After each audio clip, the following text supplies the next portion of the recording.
भूर्भुवस्वः तत्सवितुर्वरेण्यं भर्गो देवस्य धीमहि धियो यो नः प्रचोदयात्।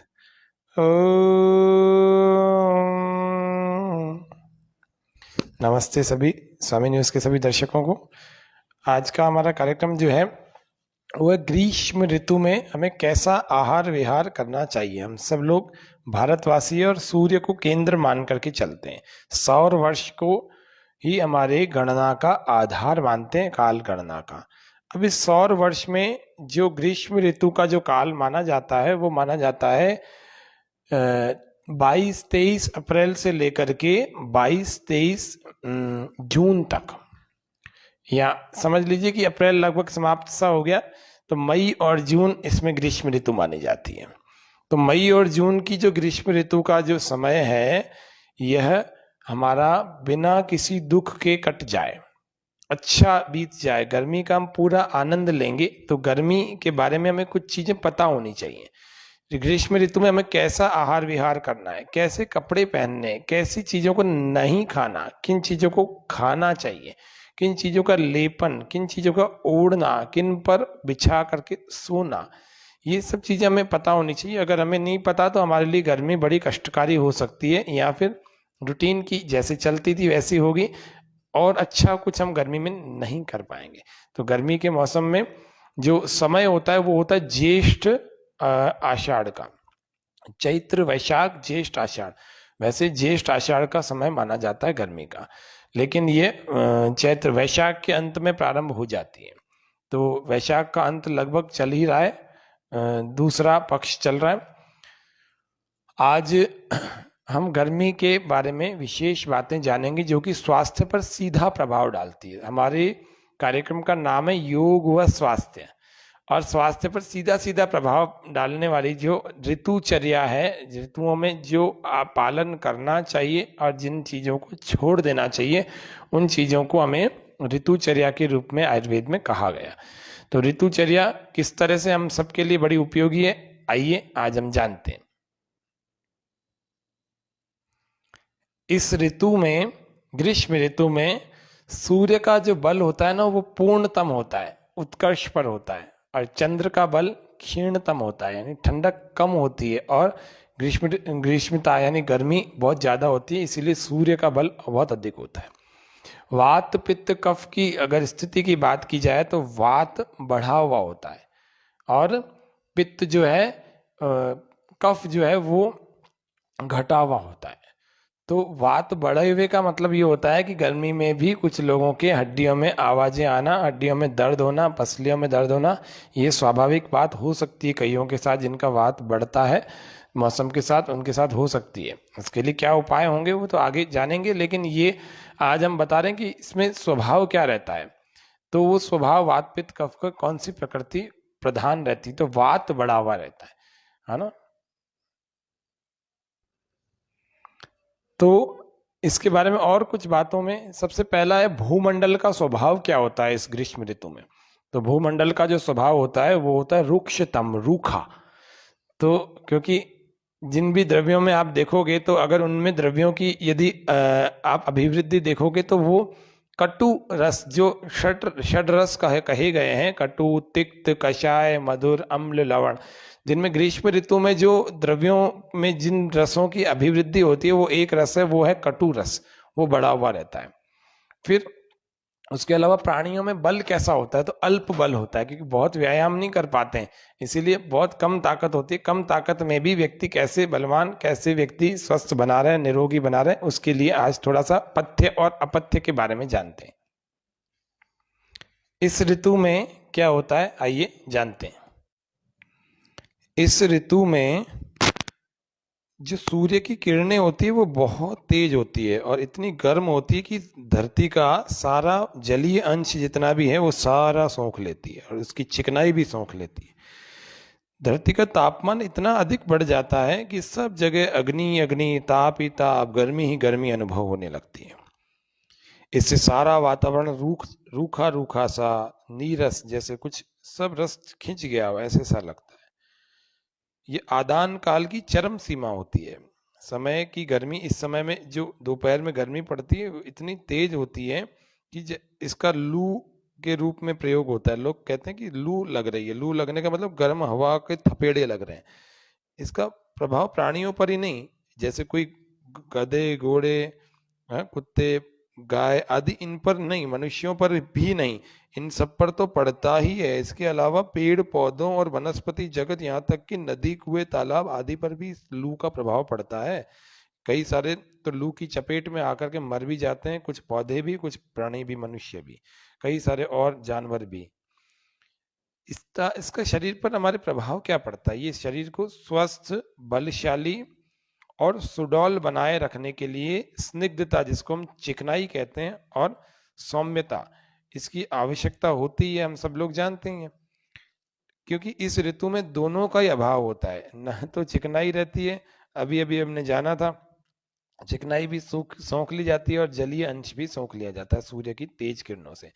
तो अब इसमें दोनों का अभाव है, इसीलिए वनस्पतियों की तरह से शरीर भी सूखने लगता है। शरीर को, या फिर कहा जाए तो शरीर में जितने जो रस, रक्त, मांस, मेद, अस्थि, मज्जा, शुक्र, ये सारी सातों धातुएं क्षीण होने लगती है, क्योंकि अल्प बल होता है ना, इसीलिए इसीलिए दुर्बलता आ जाती है। गर्मियों में प्राय लोगों के अंदर दुर्बलता आती है, सर्दियों में ज्यादा मोटे होने लगते हैं। पसीना ज्यादा मात्रा में आता है, प्यास ज्यादा लगती है, और अधिक जल पीने से आंतों में जो पाया जाने वाला अम्ल है, अगर हम ज्यादा पानी पीते हैं, क्योंकि सर्दियों में, गर्मियों में ज्यादा पानी पीने में आ ही जाता है, तो आंतों में जो अम्ल, जिसको हम एसिड लेवल कहते हैं, एसिड कहते हैं, वो जल में घुल जाता है और कम हो जाता है। इससे जीवाणुओं का संक्रमण शीघ्र होता है। जीवाणु जो होते हैं उनसे हमारे को इन्फेक्शन जल्दी होने लगता है। उसकी वजह से क्या होता है? उल्टी होती है, दस्त होते हैं, पेचिस होते हैं, ऐसे ऐसे रोग होते हैं जो मौसम के रोग होते हैं। इनके आक्रमण की संभावना बन जाती है, कुछ लोग तो इनकी चपेट में आ भी जाते हैं। शरीर में पित्त दोष का जो प्रकोप हो जाता है, उसकी वजह से प्यास और ज्वर, यानी जिसको हम बुखार कहते हैं, जलन, इन्फ्लेमेशन कहते हैं, एक रक्त पित्त, नाक आदि दूसरे दूसरे अंगों से भी, जिसको कईयों को नक्सीर आदि होते हैं, उनसे रक्त स्राव कहते हैं उसको। तो अलग अलग अंगों से रक्त स्राव होना, चक्कर आना, सिर दर्द और अन्य अन्य रोग भी हो जाते हैं, हो सकते हैं कुछ लोगों को, सबकी बात नहीं कर रहे हैं। इन सब रोगों व दुर्बलता यानी कि कमजोरी से बचना चाहते हैं यदि, तो आयुर्वेद में इस ऋतु में क्या क्या आहार और विहार करना चाहिए वह निर्दिष्ट किया गया है। तो पथ्य आहार जो हमें करना चाहिए उसके बारे में अभी हम जानते हैं, वह क्या है। ग्रीष्म ऋतु में हमें हल्का भोजन करना चाहिए, चिकना करना चाहिए, बहुत पेट भर के नहीं करना चाहिए, सर्दी की या वसंत की अपेक्षा थोड़ा कम मात्रा में करना चाहिए, और मधुर रस युक्त करना चाहिए, सुपाच्य, जल्दी पच जाए ऐसा करना चाहिए, शीतल, ठंडा और तरल पदार्थों का सेवन अधिक मात्रा में करना चाहिए। जो लिक्विडिटी जिसमें है, लिक्विड है, जल को उबाल करके गड़े या फ्रिज में ठंडा करके पीना चाहिए। वैसे तो बिना उबले हुए पानी को अगर गड़े में या फ्रिज में रखेंगे तो नुकसान करेगा, इसलिए उबाल करके आप फ्रिज का भी पानी पीना चाहें तो पी सकते हैं, अगर ज़्यादा गर्मी लगती है तो। चीनी को, दूध को, घी को या मट्ठे को हम ले सकते हैं। मट्ठा जिसको हम मक्खन निकलने से पहले वाली छाछ कहा जाता है, उसको हम ले सकते हैं। तो दही में थोड़ा सा पानी मिला करके अगर हम बनाएं, जिसको हम मट्ठा कहते हैं, उसमें शक्कर डाल करके पियेंगे तो ये बड़ी उपयोगी होती है। डायबिटीज वालों के लिए शक्कर ना डालें, ये थोड़ा सा ध्यान रखना है। इसमें पिसा हुआ जीरा, थोड़ा नमक, इनको भी मिला करके सेवन किया जा सकता है। इसको सुबह और दोपहर के भोजन के साथ में ले सकते हैं, लेकिन रात को नहीं लेना है। पुराने जो जौ होते हैं ना, जौ, अन्नों में जौ भी होते हैं एक, तो पुराने जौ, और सब्जियों में अगर कहा जाए तो चौलाई और करेला, बथुआ, परवल, पके टमाटर, छिलके सहित आलू और कच्चे केले की सब्जी, सहजन की फली, प्याज, सफेद पेठा, पुदीना, नींबू, इस तरह की चीजें हम ले सकते हैं। दालों में छिलके रहित जो मूंग होती हैं बिना छिलके के, उनको, अरहर और मसूर की दाल को। फलों में अगर देखा जाए तो तरबूज, मीठा खरबूजा, मीठा आम, संतरा, अंगूर, हरी पतली ककड़ी, पतली वाली ककड़ी लाना, मोटी नहीं। शहतूत, शहतूत में बहुत गंदगी होती है, उसको थोड़ा अच्छे ढंग से साफ कर लेना, गर्म पानी में कर लेना। फालसे, अनार, आंवले का मुरब्बा लिया जा सकता है।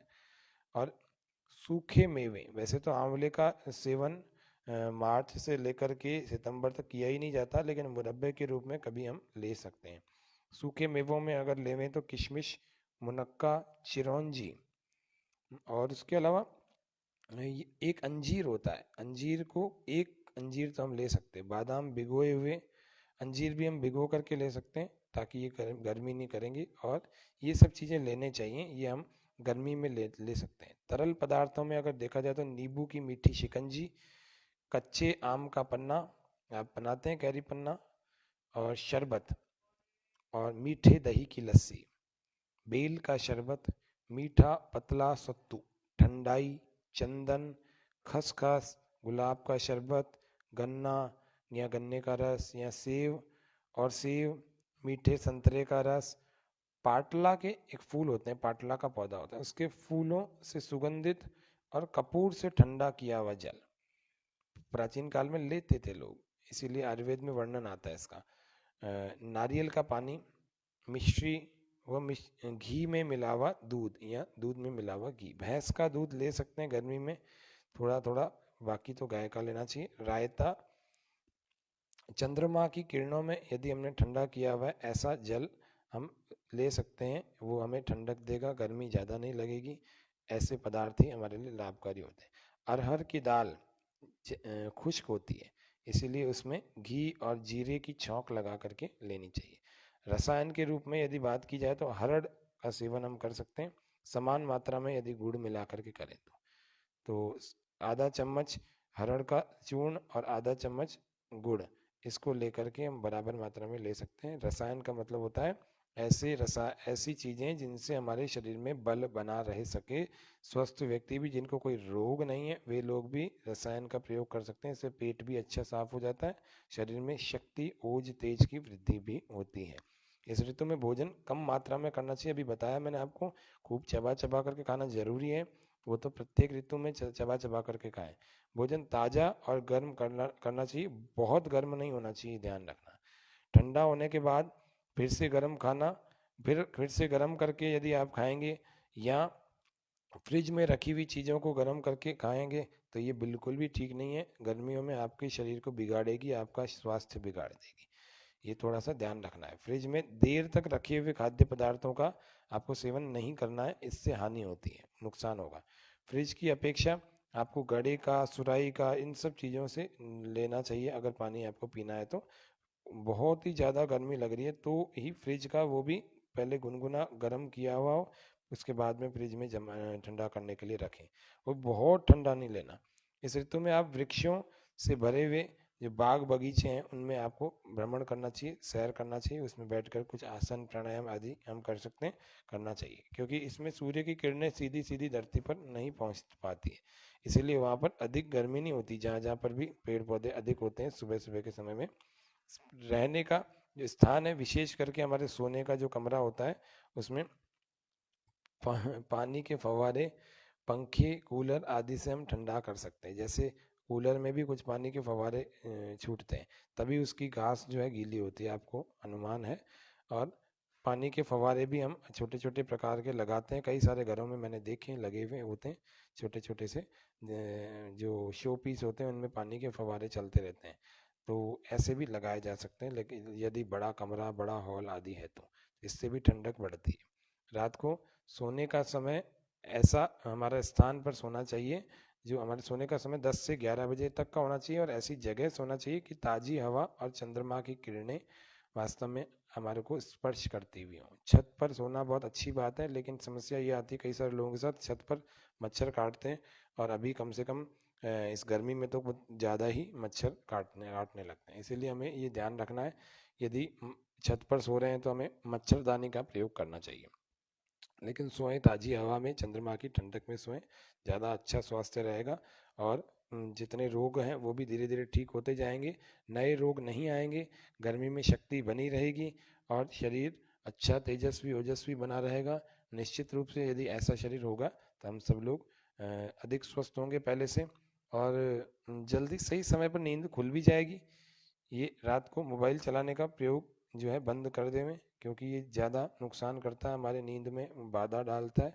इसलिए रात्रि को 8-9 बजे के बाद मोबाइल का प्रयोग ना करें, ज़्यादा अच्छा रहेगा। अपने पास में रख कर के भी ना सोएं। और एक और बात विशेष रूप से, अगर हम सोने से पहले फ्री हैं थोड़ा, तो आरामदायक स्थिति में कुर्सी आदि पर या किसी पर बैठ करके ठंडी हवा का हमें सेवन करना चाहिए। रात को शाम को जो 6 बजे से 10 बजे तक की हवा है वो बड़ी अच्छी उपयोगी होती है। 7 बजे के बाद थोड़ी गर्म कम हो जाती है, तो 7 से 10, 8 से 10, या कोई 11 बजे भी सो रहा है तो 11 बजे तक थोड़ी हवा का सेवन करें, यदि रात को नहीं सो पा रहे हैं छत में तो, उस व्यक्ति की बात कर रहे हैं।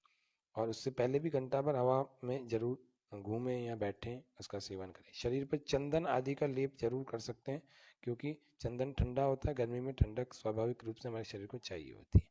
वो उसके अलावा बिस्तर पर अपने जहाँ पर हम सो रहे हैं वहाँ पर केले के या कमल के पत्ते बिछा सकते हैं, ठंडे होते हैं, अच्छे उपयोगी होते हैं, इनको बिछाया जा सकता है। सूती या सफ़ेद, इसको सूती कपड़ा कहते हैं ना, और एक सफ़ेद कपड़े अगर ये पहनते हैं तो हमारे को गर्मी कम लगती है।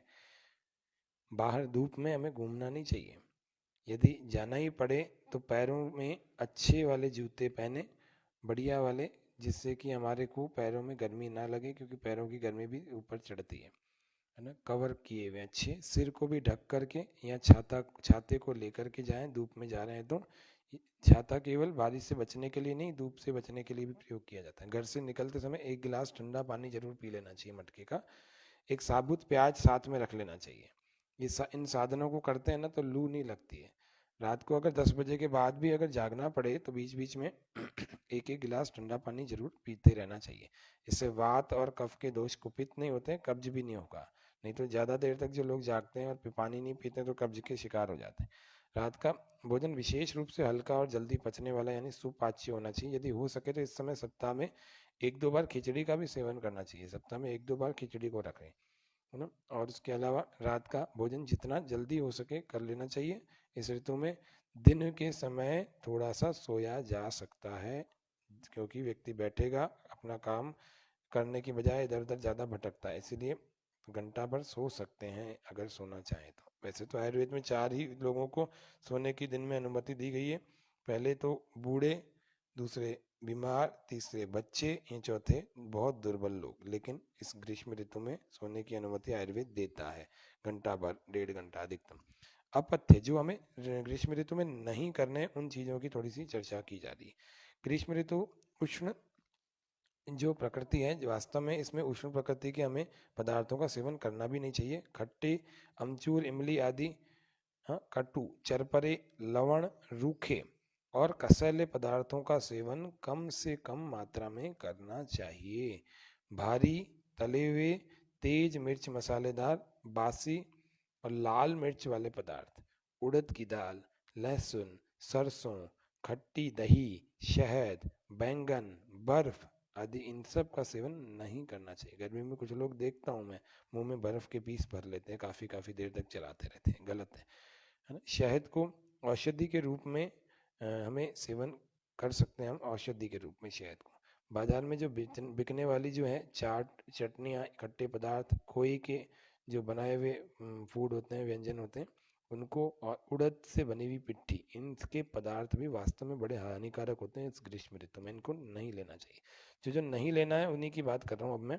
एक बार में अगर बहुत सारी प्यास लगती है तो हमें एक बार में बहुत सारा पानी भी नहीं पीना चाहिए। मैंने देखा लोग थोड़ी सी प्यास लगती है बहुत सारा पानी पी लेते हैं, गर्मी है पानी चाहिए पानी चाहिए, तो बहुत सारा नहीं पिए, एक गिलास तक पी सकते हैं, धीरे धीरे करके घूंट घूंट करके पी सकते हैं। 2-3 गिलास इकट्ठे पी जाते हैं, पूरी पूरी एक एक बोतल पी जाते हैं।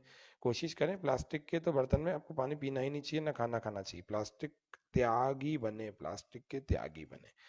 प्लास्टिक के पदार्थों में कुछ भी नहीं रखना, ये अच्छा स्वास्थ्य का जो है प्रतीक नहीं है, इसीलिए प्लास्टिक को छोड़ें, अच्छा स्वास्थ्य मिलेगा।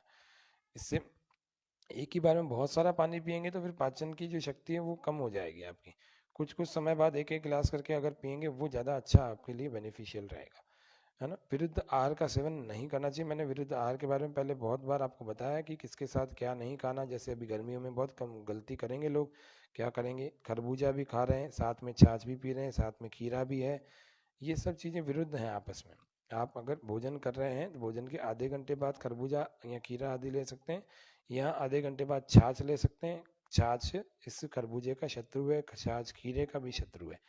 तो इसको साथ में लेने से घर शरीर में समस्याएं हो जाती है। एकदम ठंडे वातावरण से अगर निकल करके धूप में जा रहे हैं, धूप में से आके एकदम से आप पानी पी रहे हैं, जैसे एसी से निकले धूप में चले गए, या धूप से आए एकदम एसी में बैठ गए आके, या फिर धूप से आकर के एकदम पानी पी रहे हैं, ये थोड़ा सा यहाँ पर गड़बड़ हो जाती है, ये भी बीमार कर देता है। थोड़ा सा रुक जाए, पसीना सूख जाए, उसके बाद आपका शरीर का तापमान सामान्य हो जाए, उसके बाद पानी पिए। जो 5-7 मिनट लगते हैं, उसके बाद पीना चाहिए कहीं से आ रहे हैं तो। फ्रिज का पानी में हमेशा आपको सादा पानी मिला के सेवन करना चाहिए। प्योरली फ्रिज का पानी नहीं लेना चाहिए, नुकसान करता है। मद्य पदार्थों का तो सेवन, जिसको हम नशे के पदार्थ कहते हैं, इस सेवन इस ऋतु में तो वास्तव में कभी नहीं करना चाहिए। जो इनके बिना लोग रहते नहीं है, रह ही नहीं सकते, उनको इनमें पर्याप्त मात्रा में जल मिलाकर पीना चाहिए। प्योर नीट नहीं पीना चाहिए। वैसे तो मैं इसका समर्थक नहीं हूँ। भारतीय संस्कृति, आयुर्वेद, सनातन संस्कृति कभी भी इस मद्यपान का समर्थक नहीं रहा, लेकिन कुछ लोग अगर ऐसे हैं तो आपको उसमें पानी काफ़ी मिलाना चाहिए। ग्रीष्म ऋतु में अगर हम इन आचार विचारों को, इन आहार व्यवहार को अगर हम वास्तव में करेंगे तो हम वास्तव में बचे रहेंगे, स्वस्थ रहेंगे। और क्या क्या नहीं करना चाहिए, रात को देर तक नहीं जागना चाहिए। इस समय वैसे भी रातें छोटी छोटी सी होती हैं, बड़ी लंबी रातें नहीं होती हैं। दिन लंबा होता है, दिन बड़ा होता है। दिन के समय में धूप भी ज़्यादा होती है, इसलिए धूप में नहीं घूमना चाहिए, धूप में नंगे सर नहीं घूमना चाहिए, ज़्यादा समय तक भूखे प्यासे नहीं रहना चाहिए। उसके अलावा अधिक समय तक या अधिक मात्रा में व्यायाम भी नहीं करना चाहिए। सूर्य निकलने के बाद ज़्यादा कठिन व्यायाम से बचना चाहिए हमें। मलमूत्र के वेग को नहीं रोकना चाहिए, और इंटरकोर्स आदि से भी हमें बचना चाहिए इस गर्मी की ऋतु में। आयुर्वेद के अनुसार ये स्त्री प्रसंग का तो ग्रीष्म काल में सर्वथा ही निषेध है। जो इंटरकोर्स की बात की जा रही है, तो ग्रीष्म काल में तो बिल्कुल नहीं करना चाहिए, ध्यान रखना। यदि पूर्ण संयम न हो सके तो भी इस विषय में यथासंभव आपको संयमित रहना चाहिए। यह विशेष प्रकार से आपको आज ग्रीष्म ऋतु में क्या करना क्या नहीं करना चाहिए वो बता दिया। अब थोड़ा सा शांति पाठ के साथ में इस कार्यक्रम को हम अभी विराम देने वाले। ओम द्यौः शान्तिरन्तरिक्षं शान्तिः पृथिवी शान्तिरापः शान्तिरोषधयः शान्ति वनस्पतयः शान्तिर्विश्वे देवा शांति ब्रह्म शांति सर्वं शांति शांतिरेव शांति सामा शांतिरेधि। ओम शांति शांति शांति। सर्वेभ्यो नमः। अपने हथेलियों को घर्षण करें और गर्म गर्म हथेलियों को अपनी आंखों पर लगाएं, चेहरे पर लगाएं। इनके अंदर से अपनी आंखों को कोमलता से खोलें, पहले भूमि पर देखें फिर सामने की ओर, ऐसे। तो आज ग्रीष्म ऋतु के बारे में पूरी व्यवस्था आपको बताई। आप इनका ठीक ठीक पालन करेंगे तो निश्चित रूप से आप सभी लोग स्वस्थ, बलवान, निरोगी रहेंगे। ये पूरी ऋतु आप सबके लिए सुखकारी हो जाएगी, लाभदायक हो जाएगी। तो आज इतना ही रखते हैं, कल हम फिर मिलेंगे। तब तक के लिए धन्यवाद। जय हिंद, जय